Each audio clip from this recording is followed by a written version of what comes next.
Questions for Coach? We'll start up front. Saad Yusuf, The Athletic. Pete, didn't see Pavs out there. Any update on him? Just maintenance. He'll be fine. Okay. And the two guys that you guys did call up, what's their status and what's kind of your insight on both of them? Yeah, well, I mean, obviously both eligible to play or they wouldn't be here. We've got some game time decisions to make. So I don't have a lineup yet, but both had good years in the American League, both had good playoffs. You know, both bring kind of two different elements. And then obviously Ole's in that mix too, who's been with us the whole playoff run. So we've got some options there, different types of players. Stay on the left. Yeah, Pete, Mike Heika, downstars.com.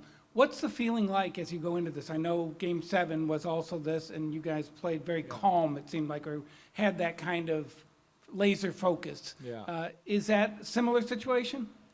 Yeah, I think anytime you're in an elimination game, regardless of what the series is at, you know, it's all about your response. And that, you know, I think that desperation is almost an automatic, you know, but it has to be controlled desperation, right? And a focused desperation. So, you know, the nice thing is we've been through an elimination game before and responded well, and I expect the same thing here tonight. Left side, second row. Morning, Pete. Danny Webster, Las Vegas Sun.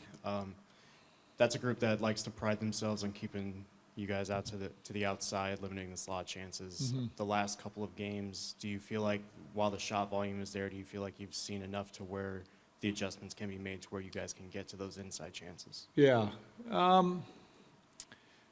You know, you look at the series, if you eliminate the power play goals, you know, I don't think either team's given up a ton of chances. You know, there's not a lot of goals scored. So, you know, I think both teams are trying to do the same thing. I think they've been more successful at capitalizing on their opportunities than we have. And, you know, we've got to flip that script, either with big saves or, you know, by some finishing. On the right. Tracy Myers, Hey, Tracy. NHL.com. Dadnoff out, or is he game time? Dadnov's out. Okay. Yeah. With Wyatt, obviously I know he got a taste of this last game with Ben and Dadnoff going out early, but he's handled so much this year, and how do you expect him to handle obviously different line mates and getting adjusted to things like that? Yeah, I mean, he lost both his line mates, I think, early in the game. You know, I still thought he was one of our best players. I thought he was excellent. So he's his growth is every day, and he's getting better and better. And I think he's just scratching, you know, the surface of the player that he's going to be eventually. Exciting young player. Up front. Hey, Pete.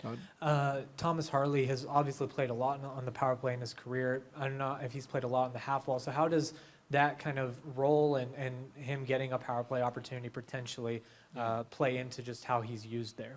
Well, he has power play skill. You know, I think when we're making that decision, we're looking at, okay, who, you know, if we decide to go four forwards and a D on the second unit,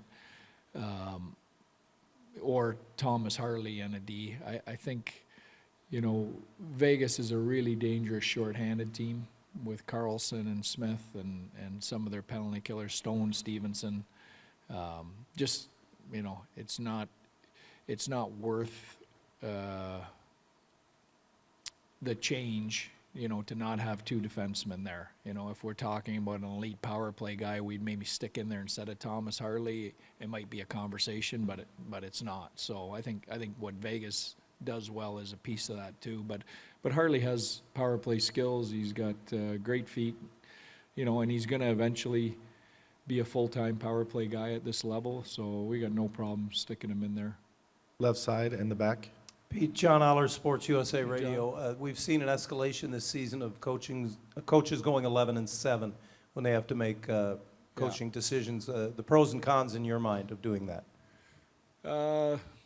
Well, I think it's always on the table. I think, you know, the cons of it are,